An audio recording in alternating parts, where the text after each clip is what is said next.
इसको याद कर लो बस फटाफट से। ये वाला जो एक्सपेक्टेड ये था और रियलिटी ये थी, एक्सपेक्टेड वर्सेस रियलिटी। ठीक है, तो हाँ जी, बोरोन सबसे छोटा था, उससे बड़ा गैलियम था और उससे बड़ा एल्यूमिनियम था। ये एक एक्सेप्शन है इसमें पीरियोडिक टेबल में साइज के मामले में। अगर तुम्हें साइज पे कोई क्वेश्चन आए तो तुम्हें ये याद रखना है बस, दैट्स इट। ओके, सो जब हम डी ब्लॉक तुम्हें पता होगा, डी ब्लॉक के कोई भी एलिमेंट उठा लो, उसका क्या है, जैसे मैंने स्कैनेडियम उठा लिया, इसका क्या है, इसके पहले तो जो गैस आएगी वो आएगी, इसके बाद इसकी रिप्रेजेंटेशन कैसे करी जाती है, 3D1 एंड 4s2, इस तरीके से 2, ओके 4s1। ठीक है, अब क्या बात है यहाँ पे, अब देखो electrons removed from 4s not 3D, यानी कि जब इसकी फिलिंग हुई थी, जब हमने इसकी फिलिंग करी थी, तो इसकी फिलिंग तो ऐसे हुई थी ना कि आर्गन वाले सब पहले पर ये, एंड उसके बाद 4s2 आया था एंड 3D1 आया था। तो ये है, इसको इसका क्या सिग्निफिकेंस क्या हो सकता है, क्या कारण हो सकता है जिसके कारण भरते टाइम तो ये इस तरीके से हो गया। जब भरा तो पहले एस में गया, फिर उसके बाद डी वाले में गया, और जब हमने निकालने की कोशिश करी तो एस वाले से पहले निकला, डी वाले से बाद में निकला। यानी कि निकलना किससे चाहिए था, पहले पहले तो डी वाले में से निकलना चाहिए था, पर निकला किससे, एस वाले में से। तो क्या कारण हो सकते हैं जिसके कारण ये सब चीजें होती हैं। एंड इसी का मैंने लिख रखा है कि electrons removed from 4s not 3D। तुम डी ब्लॉक में कहीं भी चेक कर लो, इलेक्ट्रॉन्स जो है जब तुम रिमूव करना चाहोगे, इलेक्ट्रॉन को रिमूव करना यानी कि इलेक्ट्रॉन को उतारना, यानी कि जब हमने चेक करा था, जैसे मैंने तुम्हें लिथियम दिखाया था, तो लिथियम प्लस कर देना, लिथियम प्लस कर देना, इसको कहते हैं इलेक्ट्रॉन्स रिमूव कर लेना। एंड लिथियम माइनस मानी कि इलेक्ट्रॉन इसको दे देना। ठीक है, तो डी में 1 इलेक्ट्रॉन रह जाता है, इस कारण से उसमें एनर्जी ही नहीं रहती उस हिसाब की कि वो आगे का कुछ अपने आप को रोक सके, इसलिए वो शील्डिंग इफेक्ट के कारण खुद आगे चला जाता है एंड 4s2 पीछे चला जाता है। अभी आगे आ रहा है शील्डिंग इफेक्ट, बट फिलहाल के लिए मैं तुम्हें यही एक तर्क दे सकता हूँ कि 3D इस कारण से आगे चला जाता है क्योंकि शील्डिंग इफेक्ट हो जाता है। एंड जब हम रिमूव करते हैं तो हमारे हाथ सबसे पहले ऊपर वाला इलेक्ट्रॉन लगता है जो कि 4s में होता है, इस कारण से हमें 4s पीछे दिखाना पड़ता है और 3D आगे दिखाना पड़ता है। इसका कारण है शील्डिंग शील्डिंग इफेक्ट। ठीक है, तो तुम समझ गए होगे। एंड और क्या रह गया था, डी ब्लॉक में 3D is greater than 4D is greater then 5D। ठीक है, ये एक्सपेक्टेड था, पर रियलिटी में क्या आया, 3D is greater than 4D is nearly equal to 5D, ये रिजल्ट में आया था। तो ये क्यों हुआ, फर्स्ट फैक्टर तो तुम यहाँ पे ये ले सकते हो कि तुम जैसे जैसे नीचे आए साइज इंक्रीज होता गया। ठीक है, तो साइज जो था वो इंक्रीज होता गया, और हम क्या कहते हैं, हम कहते हैं कि इसको भी रेज कर दो, अब ऐसा भी रेज कर दो यार, छोड़ो। ठीक है, तो मैं क्या कह रहा था कि हाँ, इस वाली सीरीज यहां से इनको कहते हैं, इनको हम कहते हैं 3D सीरीज, 3D सीरीज, इसको कहते हैं 4D सीरीज, अभी बताता हूँ क्यों कहते हैं, एंड इसको कहते हैं 5D सीरीज। जस्ट अभी सोच लो, ऐसे ऐसे सोच लो कि इन डी ब्लॉक के अंदर हम इन सब एलिमेंट्स को 3D 4D and 5D series के नाम से डिनोट करते हैं, यानी कि उस एलिमेंट के उस पीरियड को हम इस तरह से डिनोट करते हैं। पहले तुम देखो, जब तुम 3D से 4D की तरफ गए, तो क्या हुआ, नीचे की तरफ गए तुम, तो साइज बड़ा होगा, तो यानी कि स्कैंडियम जो है, स्कैंडियम का साइज वो कम रहा होगा, और टाइटेनियम में क्या दे रखा है यहाँ पे, थैलियम है, क्या है दिख नहीं रहा मेरे को, अच्छा ठीक है, अभी भी नहीं दिख रहा, बट हाँ वाई नाम का कुछ एलिमेंट है। तो यूरेनियम क्या नाम है इसका, छोड़ो इसको, छोड़ो, हम इसको ले लेते हैं टाइटेनियम और जर्मेनियम, यानी कि टाइटेनियम कम रहा होगा और जर्मेनियम ज्यादा रहा होगा, बिल्कुल सही है ना, जर्मेनियम ज्यादा रहा होगा, जेड आर, इसका साइज ज्यादा रहा होगा, इसका साइज कम रहा होगा। ओके, और फिर उसके बाद जब हम और नीचे गए तो क्या हुआ, जर्मेनियम और HF का साइन, मतलब HF की जो साइज था वो बराबर आ गया। तो इस कारण से हमने कह दिया कि 3D series is greater than 4D series but nearly equal to 5D series. ठीक है, तो आगे चलते हैं फिर। नेक्स्ट क्या दे रखा है मैंने, शील्डिंग इफेक्ट। शील्डिंग इफेक्ट को तुम ऐसे समझ सकते हो कि पहले तो मैं बिल्कुल ही ऐसे बच्चों वाला समझाने वाला हूँ। यहाँ पे इलेक्ट्रॉन घूम रहे हैं, यहाँ पे घूम रहे हैं, यहाँ पे घूम रहे हैं, यहाँ पे घूम रहे हैं, यहाँ पे घूम रहे हैं, इन पे नेगेटिव, इनके में नेगेटिव, इनके में नेगेटिव, इन पे भी नेगेटिव। अब देखो ये है बहुत बड़ा पॉजिटिव चार्ज, ये इसको भी खींचेगा अपनी तरफ, ये इसको भी खींचेगा अपनी तरफ, इसको भी खींचेगा अपनी तरफ, और इसको भी खींचेगा अपनी तरफ। खींचेगा क्यों नहीं खींचेगा, क्योंकि ये बहुत सारा बड़ा पॉजिटिव चार्ज है जो इन सबको संभाल के बैठा है, तो ये तो खींचेगा। और तुम अगर थोड़ा और हिसाब लगाओ, कुछ और तुम सोचने की क्षमता रखते हो, तो सोचो जरा कि ये देखो ना, ये भी नेगेटिव, ये भी नेगेटिव, तो ये तो खुद में ही आपस में एक दूसरे को धक्का मुक्की हो रहे होंगे, यानी कि ये इसको रिपेल कर रहा होगा और ये इसको रिपेल कर रहा होगा, है ना, और ये इसको रिपेल कर रहा होगा, ये वाला इलेक्ट्रॉन इसको रिपेल कर रहा होगा, और ये वाला इसको कर रहा होगा, तो मतलब ये एक दूसरे को भगा रहे हैं। हम्म, हाँ, कोई इधर और होगा इलेक्ट्रॉन, वो इसको रिपेल कर रहा होगा, ऐसा हो सकता है ना, बिल्कुल हो सकता है। तो स्क्रीनिंग इफेक्ट, शील्डिंग इफेक्ट क्या कहता है कि जेड इफेक्टिव यानी कि टोटल न्यूक्लियर चार्ज, उसी को कहते हैं जेड इफेक्टिव, उसका हमें इसमें थोड़ा सा काम पड़ेगा। Z effective is equal to Z minus screening constant. Screening constant क्या होता है, जितना जोर ये लगा रहा है खुद का, यानी कि इसका जितना जोर वेस्ट हो रहा है उनको खींचने में, क्योंकि वो आपस में भी तो लड़े जा रहे हैं, वो आपस में भी लड़े जा रहे हैं और ये भी उनको खींच रहा है। तो अगर इसके पास 13 का कुछ सोच लो, ऐसे 13 न्यूटन का जोर है, और ये सब लोग 3 जने हैं, ये 3 जने हैं, एक यहाँ पे बैठा है, एक यहाँ पे बैठा है, और एक यहाँ पे बैठा है। ये 1 न्यूटन इसको भी मार रहा है, ये 1 न्यूटन इसको मार रहा है, और ये 1 न्यूटन इसको मार रहा है, इसको मार रहा है, दोनों को। तो अल्टीमेटली 4 न्यूटन तो ये लोग आपस में ही लड़ाई कर रहे हैं। तो फिर जब ये इसको खींचेगा तो 4 न्यूटन का इसे वेस्टेज होगा इसका, यानी कि इसको ये जब खींचेगा, इनको इन सबको अपनी साइड खींचेगा, तो ये 9 न्यूटन के खिंचाव से इनको खींच पाएगा। यानी कि जस्ट ये एक थ्योरेटिकल चीज है, मैं जस्ट तुम्हें समझाने की कोशिश कर रहा हूँ कि किसी तरीके से तुम्हें मैं शील्डिंग इफेक्ट का कुछ ना कुछ समझा पाऊँ कि ये इस तरीके से काम करता है। आई होप सो कुछ ना कुछ समझ आया होगा तुम्हें। तो यहाँ पे आई थिंक मैंने एरोस पता नहीं कैसे बनाए हैं, ठीक है छोड़ो इनको। बट हाँ, ये देखो एक दूसरे को, कोई किसी को धक्का मार रहा है, और ये जो है, ये जो बीच में एक न्यूक्लियस बैठा है, ये सबको खींच रहा है अपनी तरफ, हर किसी को ये अपनी तरफ खींचने की कोशिश कर रहा है कि तू आ जा, तू कहाँ जा रहा है, तू आ जा। ठीक है, इलेक्ट्रॉन अच्छा शील्ड कर रहा है, मींस उसका जेड इफेक्टिव कम है। देखो इलेक्ट्रॉन अच्छा शील्ड कर रहा है, शील्ड मतलब रोक रहा है, जो खुद को उसको खींचने से रोक रहा है, तो उसका जेड इफेक्टिव कम है। तो जेड इफेक्टिव तो नॉर्मली कम हो जाए। पता है क्या होता है कि हम हर एक इलेक्ट्रॉन पे जेड इफेक्टिव ढूंढते हैं कि इस पे वेस्टेज कितनी हो रही होगी और रियलिटी में इसके पुल कितना लग रहा होगा। अभी तुम्हें कुछ भी नहीं समझ आएगा, धीरे धीरे समझा दूंगा, सब चीज समझा दूंगा, बट हाँ तुम्हें समझोगे। ठीक है, Z effective increases with period, यानी कि अगर ये पीरियोडिक टेबल है तो 7 पीरियड्स होते हैं, तो जैसे तुम इस साइड को मूव करोगे तो जेड इफेक्टिव बढ़ता जाएगा। ठीक है, यहाँ पे कम होगा, यहाँ पे ज्यादा, यहाँ पे ज्यादा, यहाँ पे और ज्यादा, यहाँ पे और ज्यादा, यहाँ पे कम होगा, यहाँ पे और ज्यादा, और ज्यादा, और ज्यादा, समझ गए।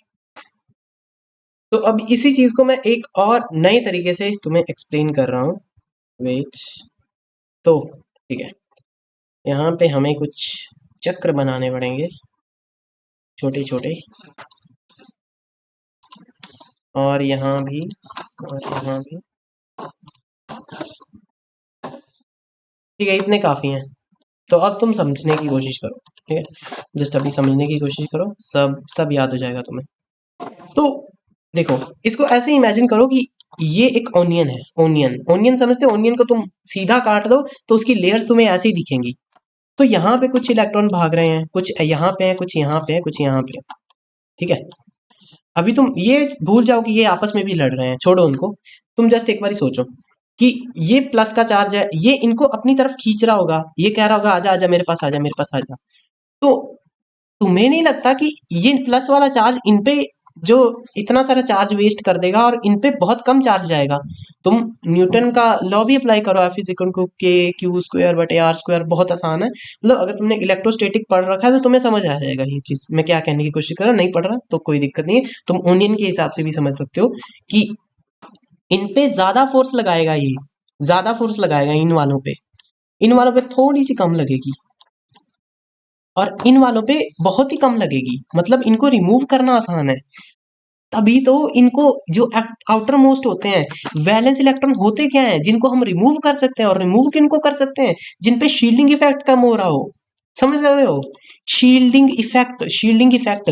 हम इनर वाले इलेक्ट्रॉन्स को इतना मुश्किल क्यों है रिमूव करना? मतलब तुम कोई भी बड़ा एटम ले लो, ऑक्सीजन ले लो, ऑक्सीजन उसका क्या होता है 1s2 2s2 and 2p2 2p4 होता है। हाँ, तो तुम इसके इतने इलेक्ट्रॉन तो हमें पता है वैलेंस इलेक्ट्रॉन ये होते हैं, इनको तो तुम रिमूव कर सकते हो, पर तुम इनको नहीं कर सकते। ये बहुत मुश्किल होते हैं रिमूव करने। क्यों होते हैं? देखो इसके वैलेंस इलेक्ट्रॉन कितने हैं, वैलेंस इलेक्ट्रॉन इसके हैं 4। तो इन चारों को तो तुम आसानी से मूव कर लोगे हैं, आसानी, इतनी आसानी की मतलब तुम थोड़ी सी हीट दोगे और ये रिमूव हो जाएंगे, ऐसे समझ लो। पर पर तुम इनको नहीं रिमूव कर पाओगे। इम्पॉसिबल, इम्पॉसिबल या इम्पॉसिबल जो भी तुम समझो, तो इसे कहते हैं हम शील्डिंग इफेक्ट। तुम समझ गए होगे कि किसी एक इलेक्ट्रॉन पे हम एक शील्डिंग इफेक्ट ढूंढ सकते हैं। जैसे इस पे मैं अगर शील्डिंग इफेक्ट ढूंढूं कि इस पे कितनी फोर्स लग रही है या ये कितनी फोर्स को ब्लॉक कर रहा है, तो अभी तुम्हें शील्डिंग इफेक्ट का जो फॉर्मूला भी कह रहा है वो भी समझाऊंगा। बट हाँ, तुम्हें जो कॉन्सेप्ट है वो समझ आ रहा है? अभी कॉन्सेप्ट समझ आ गया तो फिर तो आगे का फॉर्मूला वगैरह तो बहुत आसान हो जाएगा। अब मैं तुम्हें बताऊं कि जेड इफेक्टिव क्या होता है। जेड इफेक्टिव, जेड इफेक्टिव इसका क्या मतलब है? इसे हम किसी भी एक इलेक्ट्रॉन पे निकाल सकते हैं, पहली बात। दूसरी बात, ये वो फोर्स होती है जो इलेक्ट्रॉन फील करता है उसको कि किस फोर्स से मुझे न्यूक्लियस खींच रहा है अपनी तरफ। समझ रहे हो कि कोई इलेक्ट्रॉन बहुत दूर है और कोई इलेक्ट्रॉन बहुत पास है, और इलेक्ट्रॉन है नेगेटिव और न्यूक्लियस है पॉजिटिव, तो न्यूक्लियस जो पास वाला इलेक्ट्रॉन होगा उसको ही खींचेगा ना अपनी साइड, उसको तो नहीं खींचेगा जो बहुत दूर होगा, उसको कम फोर्स से खींचेगा, है ना? तो तुम इसको थोड़ा सा किसी भी वे से समझ सकते हो। तो अगर मेरे को इस इलेक्ट्रॉन पे ढूंढना है कुछ, इस इलेक्ट्रॉन पे कितनी फोर्स लग रही है न्यूक्लियस की, उसे कहते हैं हम जेड इफेक्टिव। इसको डाल लो अपने नोट्स में कि जेड इफेक्टिव क्या होता है, हिंदी में लिख लो कि इलेक्ट्रॉन पर लग रही फोर्स को जेड इफेक्टिव कहते हैं। इसको लिख लो, हिंदी में लिखो, एंड हिंदी में क्योंकि इंग्लिश में लिखोगे यार तुम नहीं समझ पाओगे, हिंदी में लिखो अच्छा रहेगा। ठीक है, तो जेड इफेक्टिव तो ये हो गया। ठीक है, अब मैं तुम्हें बताता हूँ जेड क्या होता है एंड स्क्रीनिंग कांस्टेंट क्या होता है। स्क्रीनिंग कांस्टेंट और सिग्मा, इसको कुछ भी कह सकते हैं। ठीक है, तो इसका फॉर्मूला जो होता है, फॉर्मूला क्या होता है जेड इफेक्टिव ढूंढने का किसी भी इलेक्ट्रॉन के। जैसे ये एक इलेक्ट्रॉन है, इसका नाम रख देता मैं रोहन। तो रोहन नाम के इलेक्ट्रॉन को ढूंढना है खुद पे भी, मेरे पे न्यूक्लियस कितना खींचातानी कर रहा है, मुझे कितनी फोर्स से न्यूक्लियस खींच रहा है, इससे बेसिक कुछ नहीं हो सकता। तो उस पे वो क्या करेगा, वो जेड, उसको ढूंढना अपना जेड इफेक्टिव, वो क्या करेगा, वो करेगा Z minus screening constant. Z क्या है, इसका एटॉमिक नंबर, ये जो प्लस है ना इसका एटॉमिक, ये जो भी इलेक्ट्रॉन होगा, लेट सपोज ये ऑक्सीजन है तो इसका जेड जो होगा वो 8 हो जाएगा। तो 8 minus screening constant, screening constant मतलब जो ये लोग खा रहे हैं उसका। अभी वो नहीं समझा रहा, अभी वो नहीं, छोड़ो छोड़ो। तुम जस्ट एक एक बात पे ध्यान दो कि जेड इफेक्टिव क्या है, तुम्हें वो समझ आ जाना चाहिए। इसको लिख लो अपने नोटबुक में अच्छे से, बस लिख लो, ठीक है, इस पे कोई बहाना नहीं चलेगा। जेड इफेक्टिव वो चीज है जो एक इलेक्ट्रॉन न्यूक्लियस से फील करता है अपनी तरफ आ रही अट्रैक्शन फोर्सेस को, दैट्स इट। और एक और चीज नोट कर लो कि ये जो इलेक्ट्रॉन है इसको पूरा न्यूक्लियस चार्ज नहीं मिल रहा है, यानी कि अगर इसके पास खींचने की पावर 8 न्यूटन की है तो ये इसको 8 न्यूटन से तो नहीं खींच रहा होगा। तुम्हें भी पता नहीं खींच रहा होगा, क्योंकि बीच में ये जो हड्डी बन के बैठे हैं ये लोग उसको नहीं खींचने देंगे उतने तक। यानी कि कुछ ये खा जाएगा, कुछ ये खा जाएगा, और जो बचता होगा वो इसको मिलेगा, यानी कि कुछ 2 न्यूटन से खींच रहा होगा। हम ऐसे जस्ट अज्यूम कर रहे हैं, समझ गए? तो अब देखते हैं आगे आगे हम क्या करना है अभी। सो अब तुम सिग्मा की बात करो, shielding effect, shielding screening constant इसे कहते हैं या कुछ भी कहते हैं, जो भी कहते हैं इसे, इसका क्या मतलब है? मैंने तुम्हें जेड इफेक्टिव अच्छे से समझा दिया, इसको प्लीज लिख लो अपनी नोटबुक में। ओके, तो अब स्क्रीनिंग कांस्टेंट का क्या मतलब है? इसका मतलब है कि वो फोर्स जो ये इलेक्ट्रॉन्स खा रहे हैं, हम किसी एक इलेक्ट्रॉन पे बात नहीं कर सकते, हम इस पे भी निकाल सकते हैं जेड इफेक्टिव, इस पे भी, इस पे भी, इस पे भी, सब पे निकाल सकते हैं। और हमें निकालना नहीं है, ऐसा नहीं है कि मैं तुम्हें कोई आइटम दे दूंगा और कहूंगा निकालो इस पे, नहीं, वो सब चीजें पहले से डिफाइंड है, हमें बस एक कॉन्सेप्ट आना चाहिए कि इस साइड जाए तो जेड इफेक्टिव क्यों बढ़ता है, बस तुम्हें वो बताना चाहिए एंड दैट्स इट। ठीक है, तो सिग्मा क्या है इसमें? Screening constant. स्क्रीनिंग कांस्टेंट क्या है कि लेट सपोज मैं इस वाले इलेक्ट्रॉन पे, इस वाले किस वाले तुम्हें समझ नहीं आएगा अभी, हाँ, लेट सपोज मैं इस वाले इलेक्ट्रॉन पे जेड इफेक्टिव निकालने की कोशिश कर रहा हूँ। जेड तो मुझे पता है कि इसके पास 8 है, पर मुझे ये निकालना पड़ेगा कि ये लोग कितनी खींचातानी कर रहे हैं उससे, ये लोग बीच में से कितना चार्ज खा रहे हैं, मेरे तक चार्ज पहुंचने से पहले ये बीच में से अपना कमीशन कितना ले रहे हैं, मुझे वो ढूंढना है, उसे हम कहते हैं स्क्रीनिंग कांस्टेंट। तो यानी कि अगर इसके पास 8 न्यूटन का फोर्स है तो मेरे को ढूंढना है जेड इफेक्टिव इस इलेक्ट्रॉन पे, इसका नाम लिखता हूँ रोहन, तो रोहन नाम के इलेक्ट्रॉन पे मुझे जेड इफेक्टिव ढूंढना है, तो मैं कैसे करूंगा? Z minus screening constant, Z क्या है? 8 है, और इसमें से माइनस करता है स्क्रीनिंग कांस्टेंट जो ये लोग खा रहे हैं। लेट्स सपोज कि ये लोग हो सकता है कि चार चार नहीं ज्यादा खा रहे होंगे, 5 खा रहे होंगे इसमें से, तो पता चल गया कि रोहन पे जेड इफेक्टिव कितना आया, उस पे तो 8 माइनस 5 ही आया ना, यानी कि 3, ये आएगा आंसर। तो यही होता है जेड इफेक्टिव, हम हर एक एक इलेक्ट्रॉन पे जेड इफेक्टिव को ढूंढ सकते हैं, इस पे भी ढूंढ सकते हैं, इस पे भी ढूंढ सकते हैं, इस पे भी। ठीक है, जितने तुम पास आते जाओगे एटम के, इलेक्ट्रॉन्स के अंदर घुसते जाओगे, इस साइड आते जाओगे, उतना जेड इफेक्टिव बढ़ता जाएगा, बढ़ता जाएगा, बढ़ता जाएगा। ठीक है, तो ये तुम्हें समझ आ गया। अब थोड़ी और आगे की बात करी जाए, और आगे की बात करते हैं। ये देखो कि और क्या कैसे करना है। अब देखो कि जेड इफेक्टिव बढ़ता ही क्यों है। अब देखो जेड इफेक्टिव बढ़ता ही क्यों है, पहली बात ये, और तुम ये चीज याद कर लो कि अलोंग द पीरियोडिक टेबल, यानी कि लेफ्ट टू राइट जब तुम मूव करते हो ना, तो जेड इफेक्टिव बढ़ जाता है। लेफ्ट टू राइट जब मूव करते हो तो जेड इफेक्टिव बढ़ता है। यानी कि अगर ये पीरियोडिक टेबल है ना, तो जब तुम इधर से इधर जाओगे, इधर से इधर, यानी कि यहाँ से यहाँ इधर इधर जाओगे ना, तो जेड इफेक्टिव बढ़ता जाएगा। और जब तुम नीचे की तरफ सीधे सीधे आओगे तो इतना कुछ खास फर्क नहीं पड़ता जेड इफेक्टिव में, वो भी बताऊंगा क्यों, बट हाँ फिलहाल के लिए हमें इतनी की जरूरत है कि जेड इफेक्टिव बढ़ता क्यों है। ओके, तो हम एज्यूम करें ये हाइड्रोजन है, हाइड्रोजन पे 1s पे ही कंप्लीट हो जाता है। Okay, helium 1s and 2s पे हो गया, ठीक है, और लिथियम 1s एंड 2s पे हो गया। ये मैं गलती से लगा दिया था, ये वाला नहीं रखना, ये वाला ऑर्बिटल तो है ही नहीं हमारे पास। ठीक है, हालांकि ऐसे ऑर्बिटल्स को दिखा नहीं सकते हैं, ये इलीगल है, बट क्या करें, इलीगल है तो मैं इलीगल उस तरीके से नहीं है, मतलब हाँ सही नहीं है, ऐसे गलत होता है ऑर्बिटल्स को दिखाना, बट क्या कर सकते हैं। तो ठीक है, अब देखो तुम, हाइड्रोजन के लिए तो छोटा सा है, यानी कि इसका एक यहाँ पे इसको एक खींच रहा होगा, यहाँ पे 2 प्रोटॉन्स होंगे और 2 ही, फिर तो ये भी नहीं होगा। ओ भाई साहब, मैंने क्या कर दिया यहाँ पे, सॉरी यार। ठीक है, तो देखो अभी तुम, यहाँ पे प्लस का चार्ज है, तो ये इसको खींच रहा है अभी, अभी यहाँ पे एक इलेक्ट्रॉन है और यहाँ पे है और एक यहाँ पे है, तो ये इनको खींच रहा है, और यहाँ पे 2 इलेक्ट्रॉन यहाँ पे, तो इसको भी खींच रहा है, और यहाँ पे एक ही है।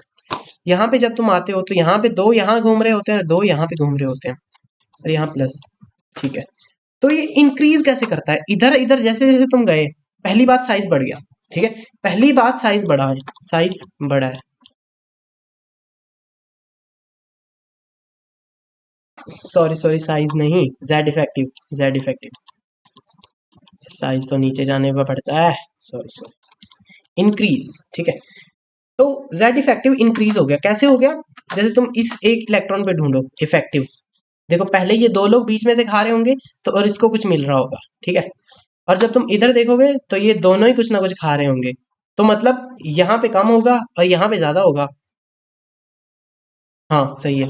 और वैसे वैसे आगे आगे चलते जाएंगे और ज्यादा होता जाएगा जेड इफेक्टिव। बस तुम, अगर तुम्हें कुछ नहीं भी समझ आ रहा तो बस तुम ये याद रखो कि left to right Z effective increases, that's it. So atomic radius क्या होता है? एटॉमिक रेडियस वो चीज होती है, जैसे तुम्हारे पास कोई भी एटम है, लेट सपोज ये कोई एटम है और ये इसके ऑर्बिटल्स है, हमें नहीं पता इसके कितने ऑर्बिटल्स है, तो ठीक है इसका कुछ ऑर्बिटल्स है, ये देखो ये घूम के जा रहा है, ये यहां से जा रहा है, ठीक है।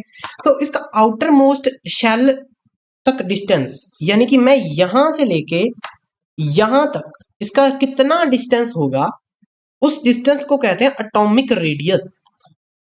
इस डिस्टेंस को कहते हैं distance is equal to atomic radius. यानी कि अगर कोई भी एटम है उसका प्रोटॉन्स यानी कि न्यूक्लियस से लेके all the way up to last shell जहां पे तुम्हें दिख रहा है। मैं फिर से बता दूं कि कोई मेरे पास ये नहीं लेके आएगा कि वो 95% वाला या 5% वाला, प्लीज उस पर मेरे से कुछ मत कहना। हाँ, जो 95% की मैं बात कर रहा हूँ, वो 95% जो एक प्रोबेबिलिटी में थे, वो 5% वो वाले नहीं जो सैचर में भी हो सकते हैं, वो कहीं भी हो सकते हैं, जो 5% मैंने तुम्हें कहा था। हाँ, उसके बारे में हम दोबारा बात कभी नहीं करेंगे इसके बाद, ठीक है, लास्ट बारी बात कर ली हमने उसके बारे में। तो अगर किसी को 95% वाला नहीं समझ आया तो ठीक है, उसने नहीं देखा होगा हम ना वो लेक्चर हमारा, छोड़ो, श्रोडिंगर इक्वेशन वाला। तो तुम समझ गए होगे कि आउटर मोस्ट शेल तक जितना डिस्टेंस बनता है उसको हम कहते हैं एटॉमिक रेडियस। कोई बड़ी बात नहीं है, कोई भी बड़ी बात नहीं है ना। एंड इसमें भी आगे टाइप्स होते हैं, covalent radius, metallic radius and van der Waals radius, ठीक है। तो कोवेलेंट क्या होता है? कोवेलेंट होता है जैसे कोई भी दो एटम्स हैं, कोई भी दो एटम्स हैं एंड वो लोग ना आपस में जुड़ चुके हैं, वो लोग आपस में जुड़ चुके हैं, उनके न्यूक्लियस के बीच का डिस्टेंस, दैट्स इट। यहाँ का डिस्टेंस जो होता है ना, ये वाला डिस्टेंस, ये जितना भी होगा, late me show with different colour. हाँ, ये जितना भी होगा ये वाला डिस्टेंस, इस वाले को कहेंगे हम मेटेलिक रेडियस। मेटेलिक रेडियस, इसका फॉर्मूला क्या होता है? इसका फॉर्मूला होता है D A upon two, D A minus A upon two, ठीक है। ओके, तो मेटेलिक रेडियस के बारे में बात करते हैं, इसके बारे में थोड़ी बातें और रहती हैं, वो भी कर लेते हैं। ओके, सो मेटेलिक रेडियस कैसा होता है? एक ये एटम है, एक ये एटम है, यहां से लेके यहां तक इसका डिस्टेंस जितना होगा इसको कहेंगे मेटेलिक रेडियस, ठीक है, मेटेलिक रेडियस। उसके बाद आती है वॉन्डरवॉल फोर्सेस, ये भी ऐसे ही होते हैं, ये भी ऐसे ही होते हैं, पर ये बाउंडेड नहीं होते, बाउंडेड नहीं होते, बट इन पे वंडरवॉल फोर्सेस लगती है, यानी कि बहुत वीक फोर्सेस लगती हैं। यानी कि अगर तुम थोड़ा बहुत इन पे फोर्स लगाओगे तो ये टूट जाएंगे, एक दूसरे से दूर हो जाएंगे, समझ गए? बस यही था बेसिक सी चीज, इसमें से कोई क्वेश्चन नहीं आता, बट जस्ट हाँ तुम्हें बता दिया मैंने कि से अगर ऐसा अगर कुछ आ भी जाए तो तुम सॉल्व कर पाओ उस चीज को। सॉल्व भी क्या, इसका क्वेश्चन आ जाता है लाइक डायरेक्ट किसी बोर्ड के एग्जाम वगैरह में आ सकता है, और तो कुछ नहीं। ओके, तो बात करते हैं कुछ एक्सेप्शंस के बारे में।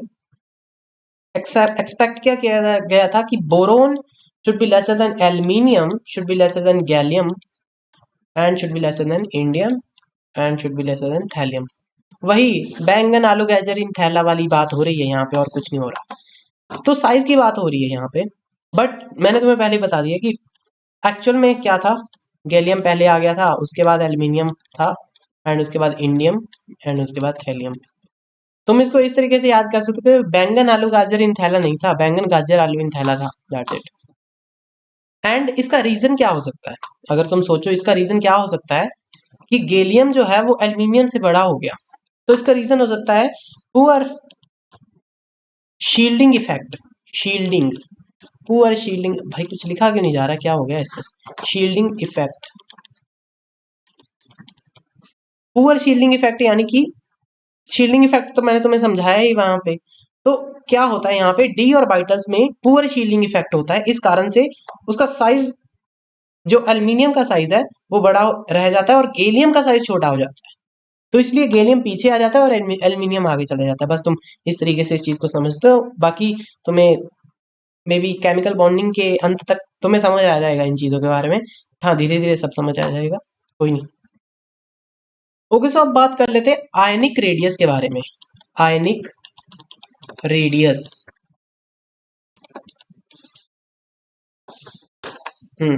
इसका क्या क्या मतलब है और क्या ये क्यों होती है? आयनिक रेडियस वही चीज है, जब मैंने तुम्हें समझाया था कि इलेक्ट्रॉन लूज हो जाते हैं तो ऐसे हो जाता है, इलेक्ट्रॉन गेन हो जाते हैं तो ऐसे ही होता है। वही इसमें आयंस की बात होगी, दैट्स इट। आयंस, आयंस इसे कहते हैं। जैसे इलेक्ट्रॉन ने लूज करा, इलेक्ट्रॉन लूज हुआ, इलेक्ट्रॉन गेन हुआ, उन्हें ही हम आयंस कहते हैं। एंड उसी की स्टडी को हम आगे फर्दर प्रोसीड करने वाले हैं। तो ऐसा कोई बड़ी बात नहीं है, हमने पहले भी कर रखा है ये चीज तो। और मैं तुम्हें शील्डिंग इफेक्ट से समझाना चाहूंगा एक चीज, कि क्यों ऐसा क्यों होता है कि जब भी इलेक्ट्रॉन लूज होता है तो एटम का साइज छोटा हो जाता है।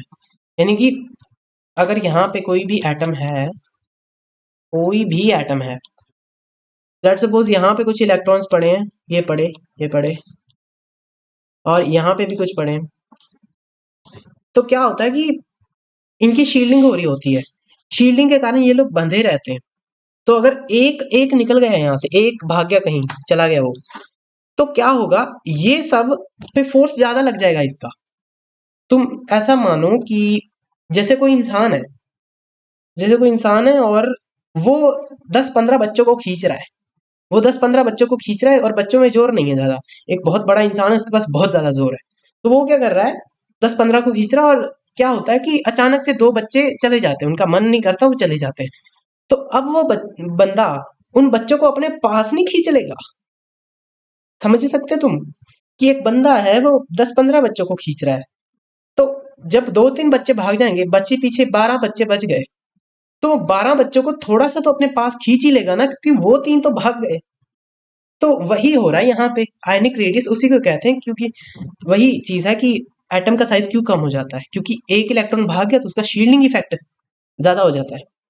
अब तुम समझ गए होगे, जेड इफेक्टिव इन सब पे उनका ज्यादा बढ़ जाता है, तो ज्यादा जोर से इनको खींच पाता है। तो ठीक है, अच्छी तरह से समझा रही है मैंने तुम्हें ये आयनिक रेडियस वाला। अब आगे चलते हैं।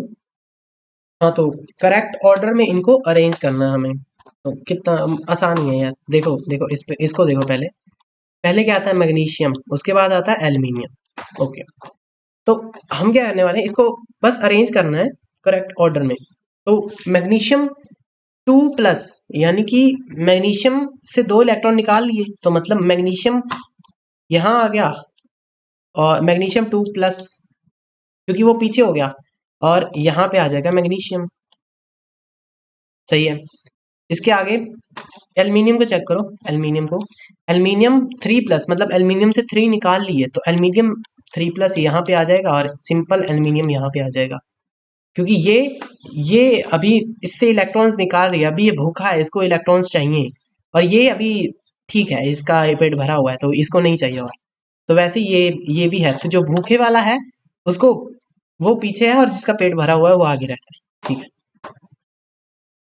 इसका तुम एटॉमिक नंबर देख लो, इसका तो होता है एटॉमिक नंबर 12, और इसका इसमें से 2 निकाल लिए, तो इसका मतलब इसका एटॉमिक नंबर हो गया 10। और तुम इसका चेक करो, और इसका इसका होता है 13, और इसमें से तुमने 3 निकाल लिए, तो इसका नंबर हो गया 10। ठीक है, तो अब तुम इसको कैसे लिख सकते हो, अब ऐसे लिख सकते हो कि मैग्नीशियम 2+, उसके बाद एल्यूमिनियम 3+, एंड उसके बाद सिंपल मैग्नीशियम, एंड एक सिंपल एल्यूमिनियम। ये रहा इसका आंसर। तो इसको हम अलग कलर से शो कर देते हैं। ये रहा, ठीक है। तो इस वाले क्वेश्चन को भी अलग कलर से शो कर देते हैं, ताकि तुम्हें आसानी रहे थोड़ी सी। हाँ, ये रहा रेड कलर, समझ गए होगे। चलो, इसको इसको तुम कर सकते हो कि नहीं, घर से कर लेना, इसको कोई दिक्कत नहीं। पहले क्या करना है, पहले तुम्हें सिंपल इसको अरेंज करना है, उसके बाद इनके एटॉमिक नंबर्स देने, या पहले भी एटॉमिक नंबर्स देख सकते हो, कोई दिक्कत नहीं है। जैसे कि ये Na+2 है, या Na-2 है, यानी कि इसमें Na है और Na में 2 जोड़ दिए गए हैं, तो Na होता है 11 में होता है ना, हाँ 11 में होता है, और उसमें प्लस करे 2 तो ये हो गया 13। मैग्नीशियम कितना होता है? मैग्नीशियम भी होता है 12। और क्लोरीन प्लस तो क्लोरीन कितने में होता है? क्लोरीन तो होता है 18 और 17 में होता है। उसमें से एक निकाल दिया तो मतलब वो आ गया 16 में। और लिथियम तो भाई बहुत पहले होता है, हाइड्रोजन हीलियम लिथियम 3 नंबर पे होता है। तो बस, तो अभी तुम्हें स्मॉलेस्ट से बिगर में अरेंज कर देना है। कैसे होगा? ये हो जाएगा लिथियम, और हाँ लिथियम, इससे इससे बड़ा कौन है? इससे बड़ा कौन है? 12 मतलब मैग्नीशियम। इससे बड़ा है Na-2, और इससे भी बड़ा है क्लोरीन प्लस। दैट्स इट, ये रहा इसका आंसर। कोई दिक्कत हुई नहीं, बस ऐसे ही है, मजे में हो जाता है सब कुछ। और मैं इसको भी अलग कलर से शो कर दूं ताकि फिर फंस जाओगे तुम, नहीं तो और ये हाँ, और इसको भी अलग कलर से शो करना पड़ेगा। बस हाँ, दैट्स इट। तो समझ गए होगे तुम कि क्या हो रहा है यहाँ पे।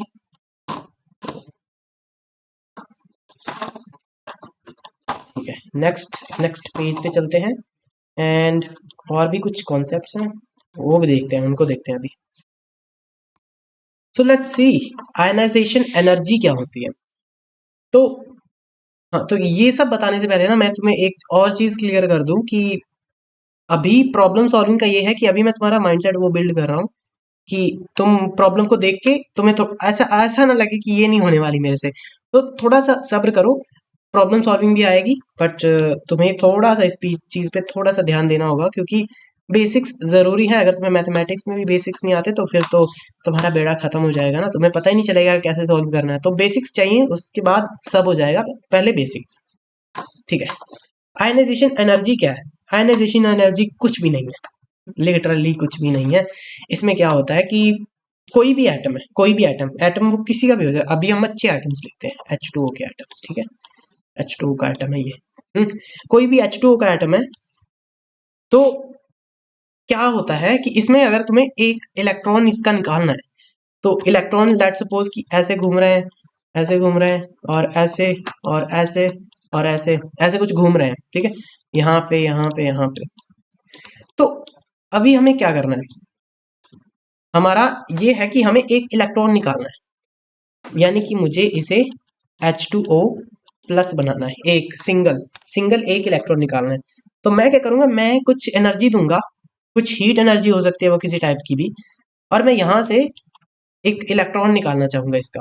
तो मैंने इसका इलेक्ट्रॉन निकाल लिया, तो ये हो गई फर्स्ट आयनाइजेशन एनर्जी। अभी फर्स्ट सेकंड पे नहीं जाते, बट हाँ तुम्हें समझ आना चाहिए, तुम्हें समझ आना चाहिए कि अब मैंने इसको ये बना दिया, अभी इस तरीके से दिखता है, समझ गए? और एक और तुम्हें बात बता दूं, ये गैसेस से ही रिमूव होता है। तो हाइड्रोजन भी गैस है और ऑक्सीजन भी गैस है, तो तुम किसी से भी रिमूव हो सकता है। मतलब कि आयनाइजेशन से एनर्जी, तुम्हें कोई भी इलेक्ट्रॉन रिमूव करना है तो तुम गैसेस से रिमूव कर रहे हो। यानी कि कोई भी एक, लेट सपोज कि मेरे पास ऑक्सीजन है, ऑक्सीजन गैस है मेरे पास, मैंने कुछ आयनाइजेशन एनर्जी अप्लाई करी, आयनाइजेशन एनर्जी अप्लाई करी, एंड मैंने ऑक्सीजन को प्लस कर दिया, प्लस यानी कि उसमें से एक इलेक्ट्रॉन निकाल लिया, और वो मेरे पास यहाँ पे अलग से रख लिया। ठीक है, तुम्हें बहुत जगह लिखा है ये चीज मिलेगी, तो तुम्हें उस चीज को देख के डरना नहीं है, ये यही चीज होती है आयनाइजेशन एनर्जी, इससे ऊपर कुछ नहीं है। एंड एक और बात है, तुम क्या कर रहे हो, तुम आउटर मोस्ट शेल रिमूव कर रहे हो। तुम्हें ये जरूर याद रखना है कि अगर तुम्हें क्वेश्चन आ जाए कि आयनाइजेशन एनर्जी क्या है, energy which is use to remove outer most shell of any grounded state atom is ionization energy. Grounded state क्या होता है? ऐसा वो एटम ऐसा नहीं होना चाहिए कि लेट सपोज कि ऑक्सीजन है, और ऑक्सीजन पे पहले ही तुम +2 का चार्ज देके बैठे हो और तुम उसमें से कुछ निकालने की कोशिश कर रहे हो, वो मुश्किल होगा। क्यों भाई? वो पहले ही भूखा बंदा पड़ा है, उससे पहले ही कोई 2 छीन के ले गया, अभी तुम भी तीसरी रोटी छीनने आ गए हो क्या? तो इसको तुम इस तरीके से समझ सकते हो, बहुत ही बेकार तरीका है, बट हाँ कुछ लोगों को समझ आता है इस तरीके से, तो क्या ही कर सकते हैं फिर तो। बट हाँ यही है, तो समझ गए होगे तुम कि तुम इनमें से इनसे नहीं छीन सकते, वो ग्राउंडेड स्टेट पे होना चाहिए। ये एक्साइटेड स्टेट में है, एक्साइटेड, और ये ग्राउंडेड में है। गैस का मतलब गैस है और ये ग्राउंडेड का मतलब ग्राउंडेड अलग है। इसको एक एक मत समझ लेना कि इसका ये मतलब समझ लेना कि ये ग्राउंडेड लिख रखा है, ये गैस लिख रखा है। तो नेक्स्ट आगे चलते हैं। Okay, so let's move on to the next page. ठीक है, तो तुम्हारे पास पहले ऑक्सीजन थी, एक सिंपल ऑक्सीजन थी गैसियस स्टेट में। तुमने क्या करा, उसमें से आयनाइजेशन तुमने एनर्जी लगाई और तुमने उसमें से एक इलेक्ट्रॉन निकाल लिया। अब वो बच गई, अब वो बन गई ऑक्सीजन प्लस गैसियस एंड एक इलेक्ट्रॉन तुमने निकाल रखा है। इस तरीके से इसको रिप्रेजेंट करते कि मैंने एक इलेक्ट्रॉन निकाल लिया और ये यहाँ पड़ा है। ठीक है, पहले तो ये हुआ उसके साथ। हम्म, अब क्या कर रहे हैं, अब क्या कर रहे हैं भाई, ये टेढ़ा क्यों हो गया अपने आप ही, क्या दिक्कत है इसको? अच्छा मैं ना ही ड्रॉ करूं। ठीक है, तो ये वाला और ये वाला तुमने यहाँ पे क्या लगाई, आयनाइजेशन एनर्जी। अब तुम क्या कर रहे हो, अब ये और भूखा है, अब तुम क्या कर रहे हो, इससे छीन रहे हो और इसका निवाला। कैसे, ये इस तरीके से बैठा है, तुम इससे एक और इलेक्ट्रॉन निकाल रहे हो, तो तुमने एक और आयनाइजेशन एनर्जी लगा दी। तुमने एक और आयनाइजेशन एनर्जी लगा दी और तुमने इसको ऑक्सीजन +2 कर दिया गैसियस, और तुमने इसके एक और इलेक्ट्रॉन निकाल लिया इससे। ठीक है, इस पे भी तुमने आयनाइजेशन एनर्जी ही लगा दी। तो अब क्या होगा, इस वाली एनर्जी का नाम तुम 1 रख देते हो, इसका 2 रख देते हो। अब हम कंपेयर करते हैं थोड़ा सा। तुमने पहले वो ठीक था, उसकी सिचुएशन ठीक थी, उसकी जो भी फाइनेंशियल सिचुएशन थी वो बहुत अच्छी थी, उसके पास पूरे इलेक्ट्रॉन्स थे, वो खुश था अपनी लाइफ में। तुमने क्या करा, तुमने उससे एक इलेक्ट्रॉन छीन लिया, वो उसने थोड़ा आसानी से दे दिया तुम्हें, तुम्हें आसानी से दे दिया इस कारण से क्योंकि उसके पास पहले से ही इलेक्ट्रॉन्स की भरमार थी, इस कारण से तुम्हें आसानी से मिल गया। एंड अगर तुम साइंटिफिक वे से देखो तो वो वैलेंस इलेक्ट्रॉन था, इसलिए तुमने थोड़ी आसानी से निकाल लिया, और वो सबसे बाहर सबसे दूर था, इस कारण से उस पर शील्डिंग इफेक्ट भी बहुत कम लग रहा था, इस कारण से। तो ये क्या हुआ कि आयनाइजेशन एनर्जी इस कारण से कम लगी तुम्हारी। तो इस कारण से कम नहीं लगी, तुम्हें मैंने अभी बताया ही नहीं कि पहली बार जब तुम किसी ग्राउंड स्टेट वाले एटम से आयनाइजेशन एनर्जी लगा के कुछ एक एलिमेंट निकालते हो, एक इलेक्ट्रॉन निकालते हो, तो आयनाइजेशन कम लगती है, यानी कि ये कुछ थोड़ी सी लगेगी। जैसे मान सकते हैं कि 2.5 कुछ भी, 2.5 समथिंग, ऐसी ऐसी लगी।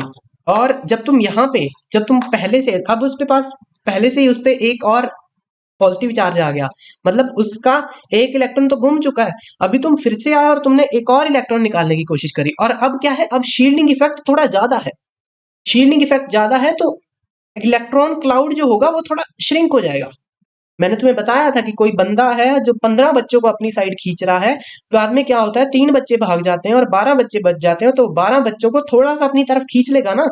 तो ऑक्सीजन ने क्या करा, उससे हम एक इलेक्ट्रॉन तो ले गए, पर जब हम दूसरा लेने गए तो उसने जोर लगा के अपनी साइड उसको खींच लिया। कैसे खींच लिया, शील्डिंग इफेक्ट। ठीक है, तो कैसे हो गया ये, अब क्या हुआ, अब तुम्हें एनर्जी ज्यादा देनी पड़ेगी, अभी तुम्हें ज्यादा जोर लगा के एक इलेक्ट्रॉन निकालना पड़ेगा वहां से। थोड़ा सा उस टाइप का माइंडसेट तुम्हारा बिल्ड हो रहा होगा, तो अभी लेट सपोज कि तुम्हें 3 एनर्जी देनी पड़ेगी। तो हमने इसको नाम दे दिया कि ionization energy 1 and ionization energy 2। ठीक है, तो आयनाइजेशन इसको ऐसे लिख दे, IE1 और IE2। ठीक है, तो ये चीज को तुम्हें याद रखना है कि आयनाइजेशन एनर्जी को 1 रखते हैं, इसको 2 रखते हैं, और तुम्हें पूरा ये चीज याद भी रखनी है। याद भी रखनी है का क्या मतलब तुम्हें याद हो जाएगी। अगर तुमने शील्डिंग इफेक्ट अच्छे से पढ़ा है तो तुम्हें सब ये याद हो जाएगा, मुझे ये भूखा और गरीब की एग्जांपल देने की जरूरत नहीं पड़ेगी, तुम्हें सब याद हो जाएगा। जैसे मैंने शील्डिंग इफेक्ट तुम्हें जेड इफेक्ट भी पढ़ा है, तो मुझे नहीं लगता कि यार किसी को नहीं समझ आया होगा। अगर ना भी आया हो तो यार मेरे को बता देना, कोई दिक्कत नहीं है, मैं बता दूंगा तुम्हें, दोबारा से लेक्चर बना दूंगा। So ionization energy left to right जब हम जाते हैं पीरियोडिक टेबल के तो इंक्रीज होती है। सो इफ, ओ भाई साहब ये क्या था, क्या कर दिया मैंने, वेट करो सर। ठीक है, तो this is our periodic table. जब तुम अलोंग द पीरियड जाते हो तो आयनाइजेशन एनर्जी जो है वो बढ़ती है, और जब तुम डाउन दी ग्रुप जाते हो तो आयनाइजेशन एनर्जी कम होती है, दैट्स इट। इसके आगे कुछ नहीं। तुम यहाँ पे देख सकते हो आयनाइजेशन एनर्जी कम हो रही है एंड इसकी आयनाइजेशन बढ़ रही है। तो तुम क्या कर सकते हो अभी, इसके बाद तुम्हारा क्या काम है, ये सब जो जो भी तुमने देख लिया, इसके बाद तुम्हारा क्या काम है। अब तुम्हारा काम है कि तुम क्या करो, तुम जैसे मैंने साइज का तुम्हें बताया, साइज का छोड़ो, तुम आयनाइजेशन एनर्जी पे थोड़ी सी प्रैक्टिस करो। कुछ भी कहीं से भी एलिमेंट्स उठा लो, कोई भी एलिमेंट्स उठा लो पीरियोडिक टेबल के, और तुम उनको कंपेयर करो, कंपेयर करने की कोशिश करो उनको। कि जैसे अगर मैंने नाइट्रोजन, ऑक्सीजन, फ्लोरीन, नियॉन को उठा लिया, तो मैं इसको अभी तो मैंने ऐसे अरेंज नहीं किया, जैसे मैं इनको कुछ अजीब तरीके से लिख देता हूँ। जैसे कि मैं इसको लिख देता हूँ कि nitrogen, fluorine, oxygen and neon, fluorine, oxygen, nitrogen, ऐसे कुछ लिख दिया। अब तुम इसको आयनाइजेशन एनर्जी इनकी चेक करो कि कहाँ कहाँ सबसे कम है, कहाँ सबसे ज्यादा है। तो तुम कैसे कैसे बता सकते हो कि किसकी आयनाइजेशन एनर्जी सबसे कम है, किसकी सबसे ज्यादा है। जो सबसे दूर है उसकी सबसे ज्यादा है, तो यानी नियॉन, उसके बाद फ्लोरीन, उसके बाद ऑक्सीजन, उसके बाद नाइट्रोजन। इसकी थोड़ी सी कम है, इसकी ज्यादा है, इसकी ज्यादा है, इसकी उससे ज्यादा है। तो मतलब ऐसे इसको ग्रेटर देन के साइन में ये रिप्रेजेंट कर लो। तो ये काम तुम्हें खुद करने आने चाहिए, क्योंकि ऐसा टीचर कराएंगे तो फिर तो टाइम बहुत लग जाएगा। बट हाँ कोई नहीं, मैं भी कराऊंगा, मैं भी कराऊंगा, ऐसा नहीं है कि मैं नहीं कराऊंगा। बट हाँ तुम्हें अगर थोड़ी एक्स्ट्रा प्रैक्टिस करनी है तो पीरियोडिक टेबल के साथ पंगे लो, दुनिया भर के पंगे लो, जो जो तुम्हारे माइंड में आता है। क्योंकि पीरियोडिक टेबल के साथ तुम जितना ज्यादा मजे करोगे उसके साथ वो तुम्हें उतने ज्यादा तुम्हें सिखाएगा कुछ नया नया। ठीक है, तो ये चीज जरूर अपने पे इम्प्लीमेंट करके देखना। बाकी तो नेक्स्ट टॉपिक पे मूव ऑन करते हैं अपन। हाँ तो ये कुछ दो चीजें रह गई थी जो मेरे को एक्सप्लेन करनी थी। ओके, तो तुम ऐसा ऐसा इसको पहली बात याद करने की जरूरत नहीं है। दूसरा, तुम इसको ऐसे समझ सकते हो, ये रहा हमारा पीरियोडिक टेबल। हम्म, तुम जैसे जैसे नीचे जाते हो तो साइज बढ़ता है। हम्म, तो साइज इस साइड बढ़ता है तो, और आयनाइजेशन एनर्जी इधर बढ़ती है, तो मतलब इधर कम होती है। मैंने बताया ही था कि जब तुम इधर आते हो तो आयनाइजेशन एनर्जी कम होती है, कम होती जाती है। तो इसका मतलब कि नीचे आते वक्त साइज तो बढ़ता है पर आयनाइजेशन एनर्जी कम हो जाती है। और मैंने बताया था तुम्हें कि जेड इफेक्टिव, तुम जब तुम लेफ्ट टू राइट जाते हो तो जेड इफेक्टिव बढ़ता है। और मैंने तुम्हें अभी अभी ये भी बताया था कि जब तुम लेफ्ट टू राइट जाते हो तो आयनाइजेशन एनर्जी भी बढ़ती है। तो बस मैंने उन तीन चार जो भी चीजें थी उनको कंबाइन करके लिख दिया एंड हो गया ये काम। तो इसके इसके लिए ना तुम्हें इसको जरूरत नहीं है इसको इतना ज्यादा याद करने की और पता नहीं क्या क्या करने की। जस्ट तुम इसको समझो, समझोगे तो सब याद होगा, नहीं समझोगे तो कुछ भी याद नहीं होगा मेरे को। ठीक है, तो इतना बस समझ लो, बाकी तो हो गया अपना काम। नेक्स्ट टॉपिक पे मूव ऑन करते हैं, क्या है। Okay, so let's see some of the exceptions of ionization energy. So here here we can see कि देखो यहाँ पे है बेरिलियम और यहाँ पे है बोरॉन। ठीक है, पर मैंने तुम्हें क्या कहा था, मैंने तो कहा था कि पीरियोडिक टेबल में जब तुम लेफ्ट टू राइट मूव करते हो तो आयनाइजेशन एनर्जी जो है वो बढ़ती है, बढ़ती है। पर यहाँ पे देखो तुम, यहाँ पे जब हमने एक्सपेरिमेंटली चेक करी तो बेरिलियम की एनर्जी कम आई और बेरिलियम की एनर्जी ज्यादा आई और बोरोन की कम आई। अगर मैं इसको लिखूं तो ऐसे लिख जाता है ना, hydrogen, helium, lithium, beryllium and boron. सही है ना। तो आइडियली क्या होना चाहिए था कि इसकी एनर्जी ज्यादा होनी चाहिए थी, आयनाइजेशन एनर्जी, इसकी इससे ज्यादा, इसकी इससे ज्यादा और इसकी इससे ज्यादा। पर क्या हुआ, यहाँ पे एक्सपेरिमेंटल रिजल्ट जब हमारे आए तो उन्होंने तो कुछ और ही कहा। उन्होंने कहा कि ये ऐसे नहीं, ये ऐसे था।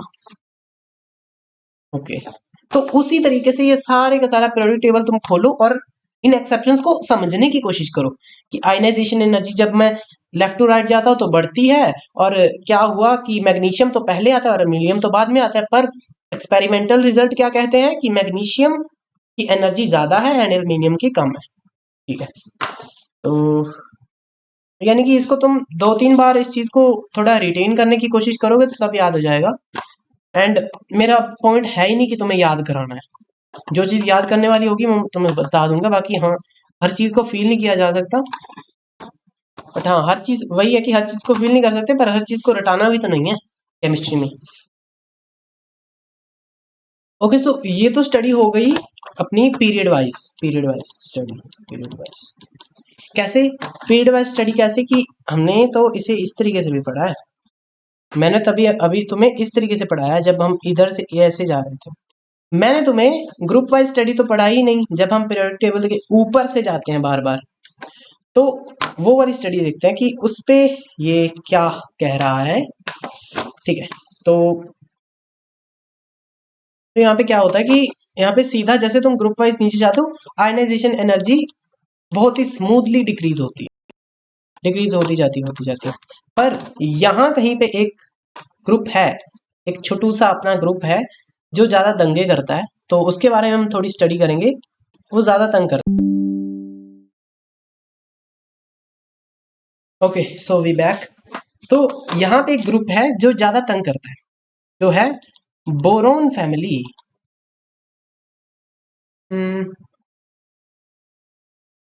ओके, तो ये है बोरोन फैमिली। ये ज्यादा तंग करती है। ये कैसे करती है? इनका एक्सपेक्टेड क्या था? एक्सपेक्टेड जैसे यहाँ पे होता है, जैसे कैसे होता है, हली ने की रब से प्रयास। ठीक है, तो इसको तुम कैसे लिख सकते हो? इसको लिख सकते हो कि हाइड्रोजन की सबसे ज्यादा होगी और लिथियम की कम होगी, और Na उससे कम, और पोटेशियम उससे कम, रुबीडियम उससे कम, और फ्रेंशियम भी उससे कम। ठीक है, तुम ऐसे लिख सकते हो। ऐसे ही तुम हर एक लिख सकते हो। जैसे मैं यहाँ लिखूं, बेटा मांगे कार स्कूटर, कार स्कूटर, इनको मैं लिखूं ना, तो ये सब वैसे ही आएंगे। ये इससे बड़ा आएगा, ये इससे बड़ा आएगा, ये इससे बड़ा आएगा, ये इससे, और ये सबसे छोटा आएगा। पर यहाँ पे एक और फैमिली है जो कुछ ज्यादा ही उल्टे काम करती है, तो हम क्या करने वाले हैं, हम उनका थोड़ा सा स्टडी करने वाले हैं। ठीक है, इसको तुम फिलहाल के लिए यहाँ पे रख दो। ठीक है, तो ये है अपनी बोरोन फैमिली। बोरोन फैमिली माने बैंगन आलू गाजर इन थैला, वो वाली फैमिली। ठीक है, तो इसको देखते हैं। आइडियली ये कैसा होना चाहिए था? ये ऐसा होना चाहिए था, इस तरीके से, इंडियम एंड थेलियम। पर ये क्या ऐसा था? नहीं। जब इसको एक्सपेरिमेंटली देखा गया कि कितनी एनर्जी लग रही है, तो ये एक्सपेक्टेड क्या था? पहले तो मैं एक्सपेक्टेड लिख लूं कि boron is greater then aluminium, is greater then gallium, is greater then indium, is greater then thallium. ये तो हमने सोचा था, ठीक है, एक्सपेक्टेड। पर रियलिटी क्या थी इसकी? इसकी रियलिटी थी कि बोरोन, थेलियम और टेलुरियम था, मे बी थेलियम नहीं था, आई डोंट रिमेम्बर। थैलियम ही है, थैलियम ही है। ठीक है, ठीक है, थैलियम है। ओके, तो ये कैसे आया? Thallium is greater then gallium, is greater then aluminium, is greater then indium. ठीक है, तो कहाँ कहाँ चेंज आया? ये देखो, ये थेलियम जो था ये इधर आ गया। Let me show with different colour and strike कम करो थोड़ी सी। हाँ, ठीक है, थेलियम जो था वो यहाँ पे आ गया, एंड इंडियम यहाँ चला गया। गैलियम वैसे का वैसा ही रहा, बट जो एल्यूमिनियम था वो यहाँ चला गया। ओके, हाँ, बाकी वही, ये सब एक्सपेरिमेंटल रिजल्ट है, तो हम इनके ऊपर कोई कमेंट नहीं कर सकते कि ये गलत है, ये सही है। ये एक्सपेरिमेंटल है तो सही ही होगा, एक्सपेरिमेंट से जो निकाला है, फिर उसके बाद थ्योरी में चेंजेस करे गए हैं। तो इसको तुम कैसे याद रख सकते हो? ए डब्ल्यू के साथ। डब्ल्यू कैसे? डब्ल्यू तुम ऐसे लिख सकते हो, बैंगन आलू गाजर इन इन थैला। और इसको थोड़ी बड़ी कर दो इधर ऊपर। अबे ज्यादा हो गई, ज्यादा हो गई इसके बीच में, यानी कि यहाँ पे थैला। तो अगर तुम यहाँ से सीधी लाइन लेके गए, एक लाइन तुम यहाँ से लेके गए, और ये थोड़ी सी नीचे आना था, यहाँ कहीं आना था, तो ये यहाँ लेके गए, इसको यहाँ, इसको यहाँ, तो बस हो गया। Thallium, gallium, aluminium, indium. बस किसी ना किसी तरीके से इसको याद कर लो। सिंपल भी है तो ये है कि तुम इस डब्ल्यू वाले तरीके से याद कर लो, ठीक रहेगा ऐसे। और इसको थोड़ा सा इस तरह बड़ा कर लो, बस। हाँ, दैट्स इट। और इसको यहाँ लगा दो। बस तुम्हें यहाँ से इसको मैच करना है, यहाँ से इसको मैच करना है, यहाँ से इसको करना है, एंड यहाँ से इसको कर दो, और यहाँ से इसको कर दो। बैंगन आलू गाजर in that's it. Okay, now will move to the next carbon family. Carbon family के बारे में बात कर लेते हैं अपन थोड़ा सा। तो कार्बन फैमिली के बारे में नेक्स्ट पेज पे बात होती है। कार्बन फैमिली, कार्बन फैमिली कैसी होगी? कहे सीता जी संग प्रभु, यही था। पर पर सच में क्या हुआ, एक्चुअल में क्या हुआ? हमने क्या सोचा था, ये इससे बड़ा होगा, ये इससे बड़ा होगा, ये इससे बड़ा होगा और ये इससे होगा। पर ऐसा हुआ क्या? बिल्कुल भी नहीं। एक्चुअल में क्या हुआ कि ये इससे बड़ा तो था, बिल्कुल सही था, ये भी इससे बड़ा था, पर यहाँ झोल आ गया, यहाँ पे पीबी आगे आ गया और एसएन पीछे चला गया। तो ये वाला था कुछ दिक्कत इसमें। तो हमने फिर सोचा आगे कि कैसे हो गया ये देखो, ये रही हमारी एक एक्सेप्शन। पता है क्या है, एक्सेप्शन से सबसे ज्यादा क्वेश्चंस आ जाते हैं। तो तुम पूरी थ्योरी याद करने की बजाय अगर तुम एक्सेप्शंस पे पूरा ध्यान दे लोगे ना, तो तुम्हारी थ्योरी तो ऐसे ही हो जाएगी, क्योंकि एक्सेप्शन से ही बहुत ज्यादा क्वेश्चंस आ जाते हैं इस कारण से। एंड इसका एक कारण हो सकता है कि poor shielding effect. Poor shielding, मैं शील्डिंग तो आती रहेगी, बार बार आएगी शील्डिंग, तो इसके बारे में तुम्हें बताता रहूंगा बार बार की शील्डिंग के बारे में, और भी चीजें बताता रहूंगा धीरे धीरे। बट हाँ, तो ये थी अपनी एक्सेप्शंस। तो एक्सेप्शंस को तो तुम लिख ही लेना, लिख ही लेना एक्सेप्शंस को। तो मैं नहीं चाहता कि तुम एक्सेप्शंस को ना लिखो। तो लेट मी सी कि हो गया है। सी दी प्रॉब्लम सॉल्विंग आ जाएगा मे बी नेक्स्ट से आगे वाला। कितना रह गया? अभी अभी हमारा चैप्टर रहता है पीरियोडिक टेबल। मैं चाहता हूँ कि पहले पीरियोडिक टेबल खत्म करें, उसके बाद अपना जो एक्सेप्शंस वाला काम है वो सारा खत्म करें। एक्सेप्शंस तो मुझे चाहिए कि एक्सेप्शंस को तुम अच्छे से याद करो, क्योंकि एक्सेप्शंस जो वही हैं जिनसे क्वेश्चन आते हैं। तो एक्सेप्शन से ही क्वेश्चन आते हैं, तो क्यों ना मैं एक्सेप्शंस को अच्छे से याद कर लूँ। बाकी मैं तुम्हें ज्यादातर चीजें याद तो कराने की कोशिश करता नहीं हूँ, मैं वही चाहता हूँ कि तुम जल्दी से जल्दी उन चीजों को समझ पाओ। जैसे शील्डिंग वाली चीज थी, उस चीज को समझना मतलब आसान है, इतना मुश्किल नहीं है। बट हाँ, टीचर समझा नहीं पाते। टीचर क्या कहते हैं कि थोड़ा अजीब तरीके से समझाते हैं। तो मुझे उस तरीके से काफी दिक्कत आती थी, तो मैंने कुछ अपने ही दिमाग से अजीब अजीब चीजें निकाल के तुम्हें दिखाया है कि ऐसे हो सकता है, ये ऐसे भी हो सकता है, ऐसे भी हो सकता है। तो मेरा एम यही है कि तुम चीज़ों को आसानी से रिटेन कर पाओ, क्योंकि ज़्यादातर बच्चों को यही दिक्कत होती है कि चीज़ों को रिटेन करना ही मुश्किल हो जाता है, क्योंकि समझ ही नहीं आती। अभी इनऑर्गेनिक इतनी जल्दी रिटेन नहीं होगी, बट हो जाएगी धीरे धीरे, सब कुछ हो जाएगा। बट टाइम दो इस चीज़ को, एंड फॉर श्योर यार तुम्हारा अच्छे इनऑर्गेनिक में नंबर आएंगे। तो ठीक है, हो गया आज का लेक्चर। इसके बाद नेक्स्ट बारी हम करने वाले हैं डी ब्लॉक के ऊपर। अभी हमने क्या करा था, एस एंड पी ब्लॉक पे मैंने तुम्हें सक्सेसिव नहीं, आयनाइजेशन एनर्जी पे जो भी एक्सेप्शंस बन रही थी या जो भी कुछ भी हो रहा था, मैंने तुम्हें सब समझा दिया। अभी इसके बाद हम डी ब्लॉक पर एक डिटेल स्टडी अलग से करेंगे नेक्स्ट लेक्चर में।